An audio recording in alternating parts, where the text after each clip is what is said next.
Story 1. The Vanishing Hitchhiker. The desert highway at night was a lonely, endless thing.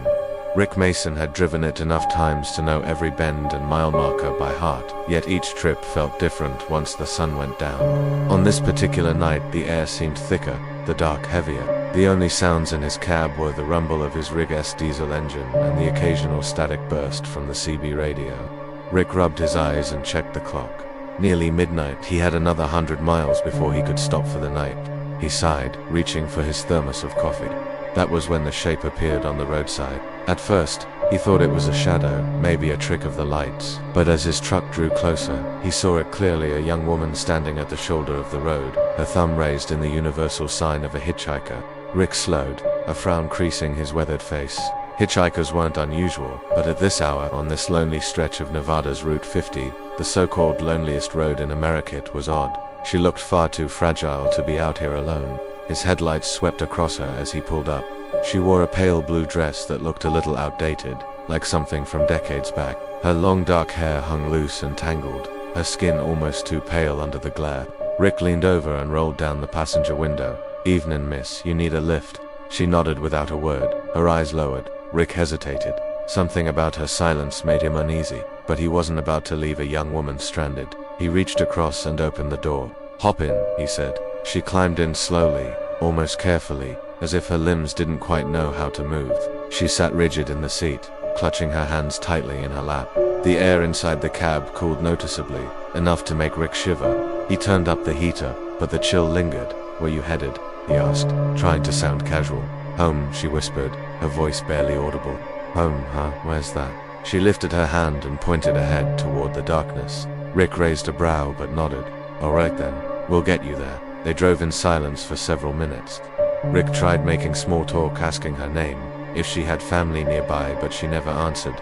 Instead, she stared out the windshield, her eyes fixed on the black ribbon of road. Something about her clothes gnawed at Rick's attention.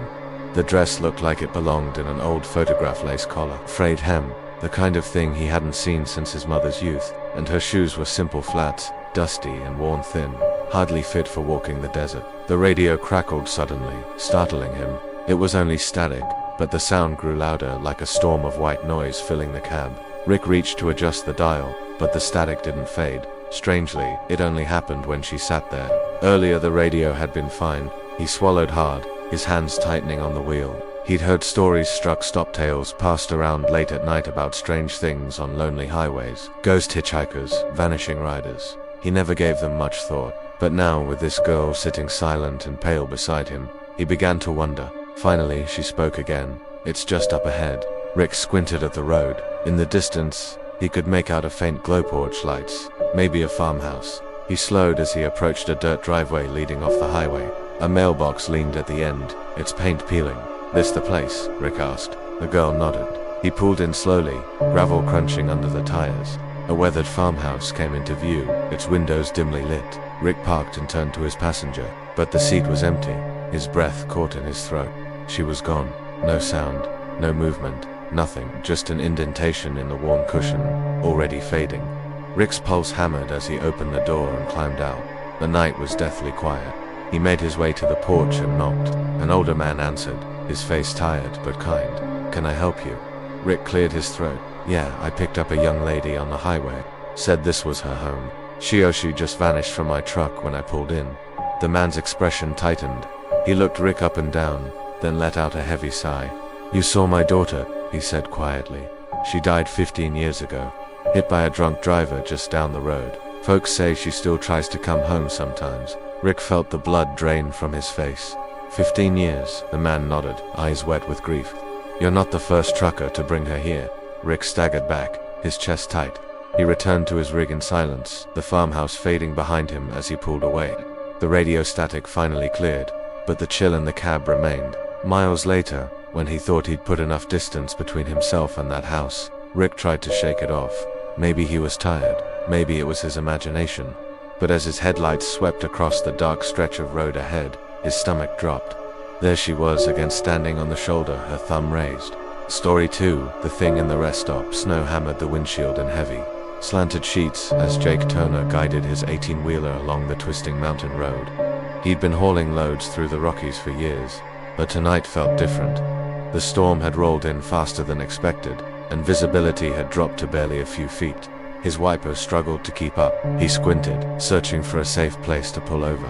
When the glowing green sign appeared through the blur, he almost sighed in relief.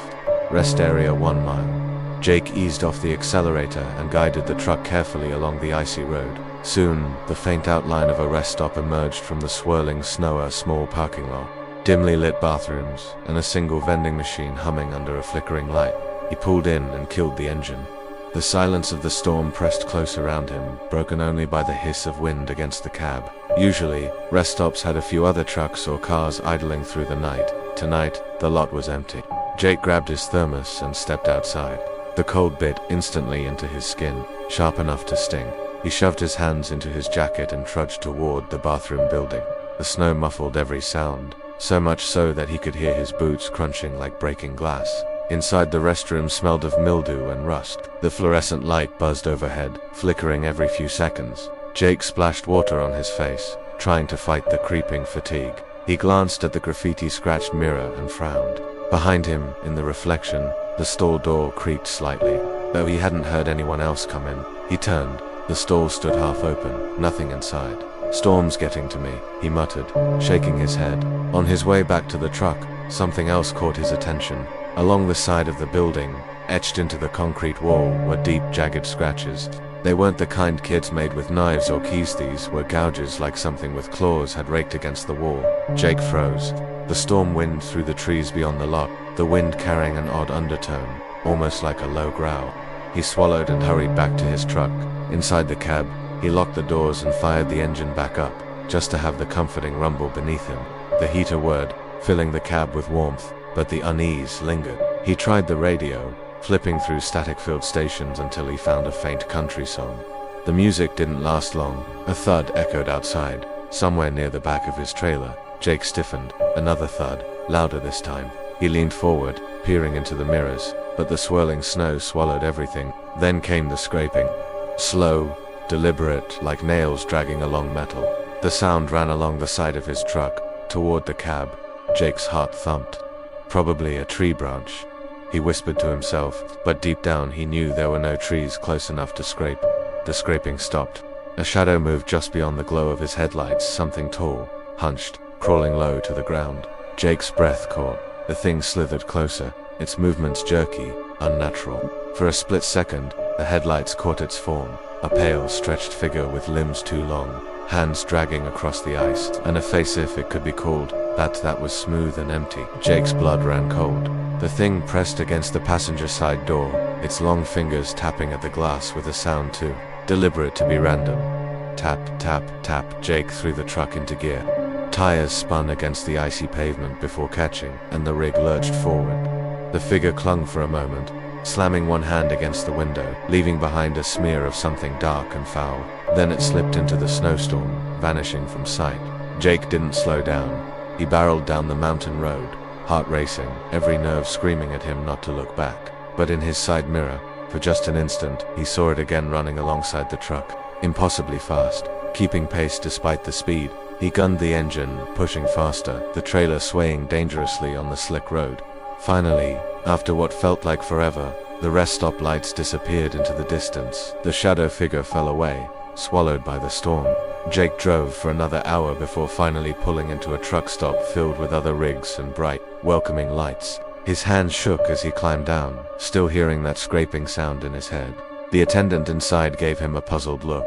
"You're white as a ghost, man. You okay?" Jake forced a nod. "Yeah, just rough road." Later, sitting with a cup of coffee, he overheard two older truckers at the counter. They were talking about that same rest stop. "Place has been closed for years," one said. "Too many people went missing there. Cops found cars abandoned in the lot, doors wide open. No sign of anyone inside." Jake froze his coffee halfway to his lips. The other trucker nodded gravely. "They say something hunts there. Ain't no bear, ain't no wolf. Whatever it is, best steer clear." Jake didn't sleep that night. He just stared at the window, half expecting to see long pale fingers tapping against the glass. And when he finally did drift off, he dreamed of scraping claws along steel and the faint sound of tapping on his cab door. Story 3. The CB Radio Whisperer. The open road at night could be comforting or terrifying, depending on the trucker and the route. For Danny Rhodes, it was usually comforting. He liked the hum of the wheels, the soft glow of the dashboard, and the chatter of other drivers over the CB radio. It made the long hours less lonely. But on this night, somewhere along Interstate 40 in New Mexico, the radio had been unusually quiet. Static filled the gaps where voices usually were. Danny adjusted the dial, searching for a signal. That was when he heard it. Danny, his name, whispered faintly through the static. Danny froze. He leaned closer to the speaker. Say again. Silence. He shook his head. Probably interference, he thought. Maybe another driver messing around. He turned the dial again. Danny Rhodes. The voice was clearer this time, low and drawn out. Danny's hands tightened on the wheel. The CB was a wide network. Sometimes pranksters would find your channel and try to spook you. But this voice was different. It was calm. Too calm. Who is this? Danny asked. Static hissed. Then, don't stop at the next station. The words were so direct, so unexpected, that Danny laughed nervously. All right, buddy. Very funny. Who put you up to this? No response. Just the hum of the road and the static. 10 minutes later, a gas station appeared on the side of the highway, its lights flickering through the desert dark. Danny thought about pulling in, but something about the voice nagged at him. Against his better judgment, he kept driving.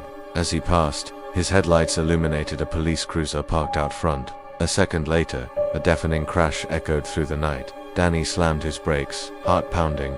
In his mirror, he saw a semi-plow into the gas station, pumps, fire exploding in a wave of orange. The cruiser went up in flames instantly. Danny stared, stunned. If he had pulled in, he would have been right there. He reached for the mic. Whoever you are, thanks.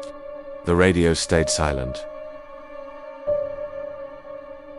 Hours passed. The desert stretched endlessly, dotted only by the occasional signpost. Danny tried to shake the unease, but every so often, the voice returned. Stay on the road. Don't take the next exit. Each warning was followed by something he saw with his own eyes. A jackknifed truck blocking a ramp, a washed-out bridge that would have taken him into a canyon. The voice was saving his life, but it wasn't just warnings anymore. The voice began to say other things, personal things. Your mother's name was Clara. Danny nearly dropped the mic. What did you just say? Static? He tried again. How do you know my mother's name? Clara Rhodes. Died when you were 12. Danny's skin prickled. That wasn't public information. Not something you could look up on a CB channel. You've been watching me, he whispered. The voice chuckled faintly. I've always been with you. Danny's pulse hammered. He thought about shutting the radio off, but some part of him, morbid curiosity, maybe kept him listening. Where are you? He demanded. I'm close. Closer than you think. The voice faded, leaving only static. By 3 in the morning, Danny's eyes burned with exhaustion. He pulled into a rest area, desperate for a few hours of sleep. He killed the engine and leaned back in the seat, closing his eyes. The radio crackled again. Don't fall asleep, Danny. His eyes snapped open. The voice was sharper now, almost urgent. Why not? He whispered. Because I'm here. Danny's breath quickened. He glanced into the mirrors, at the empty lot around him. Snow crunched in the distance. Then the voice spoke again, softer this time. Look in your backseat. Danny's body locked up. Slowly, he turned his head toward the mirror mounted above him. At first, he saw nothing, just the empty space of his sleeper cab. Then, in the dim glow of the dashboard, something moved. A shape sat there. A man-shaped shadow, grinning with teeth too wide, eyes hollow and gleaming. Danny jerked forward, fumbling for the ignition. His truck roared back to life. He slammed it into gear, pulling out of the rest stop like the devil himself was behind him. But when he glanced in the mirror again, the figure was still there, sitting calmly in the sleeper, smiling. The CB radio crackled once more. You can't run from me. I've always been with you. I'll always be with you. Danny's hands trembled on the wheel. The desert road blurred as his truck sped faster and faster, engines screaming. He no longer cared about rest stops or warnings. He just wanted distance. But deep down, he knew distance wouldn't matter. The Whisperer was in the cab now. The next morning, other truckers on Interstate 40 reported a rig swerving wildly before crashing into a ditch. The driver was found unconscious but alive, muttering his own name over and over, as though answering someone only he could hear. When asked about it later, Danny refused to touch a CB radio again. He bought a new rig, stripped the radio out completely, and drove in silence from then on. But sometimes, when the night was especially still, he swore he could hear his name carried faintly through the static of his dashboard speakers. Story 4. The Phantom Convoy. The night was fog thick. The kind of fog that swallowed headlights and turned the highway into a tunnel of grey. Rookie driver Mark Danner gripped the wheel of his 18-wheeler, nerves buzzing. This was his first solo haul across state lines, and though he wouldn't admit it, he was scared. His trainer had warned him about Highway 61, a stretch of road notorious among truckers. Too many wrecks, too many stories. Some said the curves were cursed. Others whispered about things worse than wrecks, things you didn't talk about, unless you'd seen them yourself. Mark told himself those were just campfire tales, ways for old-timers to haze the new guys. But as the fog pressed closer, he wasn't so sure. That was when he saw the lights. 3 trucks appeared in his mirror, their headlights cutting like spears through the fog. They came fast, engines growling, and soon thundered past him. Massive rigs, bigger than his, painted black with chrome edges that gleamed in his beams. They moved in perfect formation, side by side, like soldiers in a parade. Mark blinked. Convoys weren't unusual, but something about this one felt off. They didn't slow for curves, didn't swerve on the slick pavement. They just barreled forward, horns silent, windows tinted dark. Mark decided to keep a safe distance, following their taillights through the mist. At least they knew the road better than he did. But when he pulled into the next rest stop for coffee, he expected to see them parked. The lot was empty. Mark frowned. He asked the cashier inside. 3 big rigs just came through. UCM. The cashier shook his head. Ain't nobody passed through here in hours. Not in this weather. Mark left uneasy. Maybe he was more tired than he thought. Back on the highway, the convoy reappeared ahead, as if they had been waiting for him. The 3 rigs roared down the lane, side by side, their taillights glowing like eyes in the fog. Mark gripped the wheel tighter. He tried his CB radio. Breaker 19, anyone up ahead? You boys running in convoy? Static answered. Then, faintly, a voice, don't follow them. Mark froze. Who's this? No response, just the hiss of static. The trucks ahead surged faster, daring him to keep up. Against his better judgment, Mark pressed the accelerator, matching their pace. His speedometer crept past 60, 70, 80. The fog grew thicker, the road slicker, but the convoy never slowed, never faltered. As he pulled closer, he saw their license plates, or tried to. They were rusted, half-missing numbers, blurred like old photographs. A chill rippled through him. Hours seemed to pass in minutes. The road twisted, the fog thinned enough to reveal an old iron bridge spanning a deep ravine. The convoy charged across, horns suddenly blasting in unison, a sound so loud it rattled Mark's bones. Halfway across, their taillights vanished. One blink, they were there, the next, gone. Mark slammed the brakes, tires screeching as his rig shuddered to a halt. His headlights shone on nothing but empty bridge. The road stretched ahead, silent and still. Heart hammering, he sat there, trying to breathe. Then, in his rearview mirror, 3 sets of headlights flared. The convoy was behind him now. Their horns blared a deafening roar. The lead truck surged forward, bearing down on him, grille gleaming like the maw of some mechanical beast. Mark panicked. He jammed the gear shift and floored it. His rig lurched forward, engine screaming, as the phantom truck bore down. He risked a glance in the mirror. Their headlights were inches away, their horns shrieking like banshee. The bridge shook beneath the weight of his truck, the fog swirling thick. He prayed under his breath, begging to make it across. Then, as suddenly as they'd appeared, the lights blinked out, the horns silenced, the fog cleared. Mark drove another mile before daring to stop. His chest heaved as he stepped out, gasping in the cool night air. The road was empty, silent but for the hum of crickets. At the next truck stop, Mark staggered inside, pale as death. An older driver looked up from his coffee. First run on 61, huh? The man asked. Mark stared. You know about the convoy? The old-timer's eyes darkened. He nodded slowly. Yeah, 3 truckers died here back in the 70s. Foggy night, just like this, took the bridge too fast. All of M went over, rigs and all. They say they still drive it, looking for someone to join M. Mark's stomach churned. They tried to run me off the bridge. That's what they do, the old-timer said quietly. Try to take another driver with them. Some folks say it's revenge. Others say they just don't know they're dead. Mark sat down hard. trembling. He didn't touch his coffee when it came. That night, lying in the sleeper cab, he couldn't close his eyes without hearing those horns. In every dream, he was back on the bridge, phantom headlights blazing in his mirror, rushing closer, closer, until he'd wake up. Heart racing, certain that somewhere out on Highway 61, the convoy was still waiting. Story 5. The road that doesn't exist. It was just after dusk when Tom Harris missed the exit. A long day of hauling freight had left him exhausted, his eyes heavy despite the caffeine he'd chugged hours ago.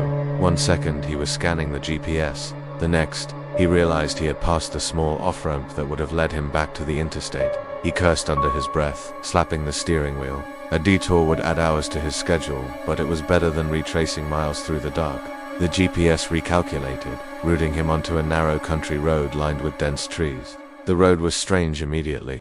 Signs were old, worn almost to illegibility. The asphalt cracked and faded into dirt patches, but his GPS insisted this was the fastest way. Oddly, no other vehicles were on it. Not a single set of headlights, not even parked cars. As he drove, he began to notice things that didn't make sense. Every mile marker was identical. Every curve led to the same stretch of straight road. Every small wooden sign, advertising a diner, appeared again and again every 20 miles. The same faded letters. Redwood Diner, open 24 hours. Tom rubbed his eyes, convinced he was hallucinating. Long day, long road. Just need to keep going, he muttered. He reached the diner again, lights flickering the same soft yellow as the first time. Empty cars sat in the lot, doors open as if the owners had vanished. The bell above the door jingled as he entered, but inside, the booths were dusty, chairs tipped over, and the smell of old grease hung heavy in the air. No one was there. Tom's unease grew. He left quickly, sliding back into the cab. The road stretched before him, stretching farther than it should have. His GPS, which had guided him reliably for years, now showed him as moving in circles, looping back to the same stretch of highway again and again. Hours or what felt like hours passed. He tried to call dispatch, to get help, but his phone showed no signal. Fuel gauges fluctuated strangely, dropping and rising without reason. It was as if the road itself was alive, swallowing him deeper. Then he saw it, another truck ahead, same model as his own, same color, same trailer. The license plate was identical. He blinked. Surely he was tired. Another truck just like his. Impossible. He tried to overtake, but the truck seemed to match his every move. Mirrors reflected the same image, his own cab, his own face, only slightly blurred. A chill ran down his spine. He reached for the CB radio, hoping for a familiar voice. Static, at first, but then a faint whisper. You're here, too late to turn back. Tom's knuckles whitened on the wheel. He didn't recognize the voice. It was distorted, almost mechanical, but it knew his name. Panic set in. He swerved to avoid the phantom truck. The mirrors reflected it perfectly, always one step ahead. Sometimes, he could swear the headlights flickered into a grin. Desperation made him slam the brakes and spin the truck around. The road behind him was the same, identical mile markers stretching endlessly, looping impossibly. He realized he wasn't just lost, he was trapped. The GPS beeped suddenly, insisting he take the next left. He obeyed blindly. The turn led him to the same stretch of highway he had just left. And there it was again, the diner, waiting, lights buzzing, doors wide open. His heart pounded. Sweat dripped down his temples. He looked into the back seat, which he had always kept empty. At first it was dark, normal. Then, slowly, he saw a shadowy figure himself. Same hat, same jacket, same tired eyes, staring calmly, smiling. Tom screamed. He swerved, tried to accelerate, but the road stretched on endlessly. Every exit led him back here. Every mile marker identical, every diner repeated. The figure in the back seat never moved, never spoke, only smiled, watching him. Time lost meaning. Minutes could have been hours, hours could have been days. Tom felt it crushing him, pressing through his skull like a weight. His logbook, which he had been keeping meticulously, lay on the passenger seat. He glanced at it. Blank pages. All of them. Every mile he had logged, every delivery recorded, vanished. Desperate, he tried to sleep, thinking maybe he could escape in dreams. But when he closed his eyes, the road came alive behind his eyelids, looping and stretching, the shadow always sitting there, grinning, patient, eternal. When the sun finally rose, or at least, what he assumed was sunrise, he saw a familiar highway in the distance. The sky was pale, the mountains real. Relief coursed through him. He had made it back. Or so he thought. Dispatch later asked him where he had been. He tried to explain. The detour, the looping road, the identical diner, the shadow in his cab. They just nodded politely. You drove through a remote stretch. GPS glitches happen. Tom looked at his logbook. Blank. Only the first few hours of the day were recorded. Everything else gone. Even weeks later, when he returned to the interstate to make the same delivery, he avoided that old turnoff. But sometimes, in the dead of night, when the highway is empty and the fog rolls in, he swears he can see that same diner, glowing faintly, waiting, and sometimes, just sometimes, he can see a shadow in the back seat, smiling, watching, patient.